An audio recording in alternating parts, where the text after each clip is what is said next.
how to recover deleted messages on Messenger. Hey everyone, welcome back to the channel. If you are new here, don't forget to hit the subscribe button and turn on the notification bell to not miss any updates.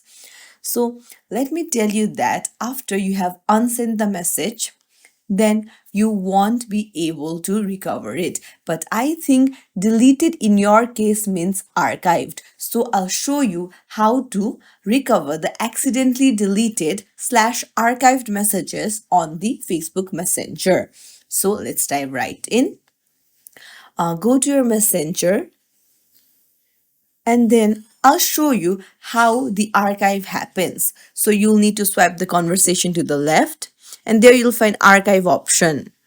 So if you have done this, then you can go to the menu icon on the bottom right corner and then you'll need to go to archive and you'll view all your archived messages here. To recover it, you'll need to swipe left again and then tap on unarchive. And that's it. This is how you recover the message. If you found this tutorial helpful, don't forget to like and subscribe to our channel for more tips and tricks. Thank you for watching.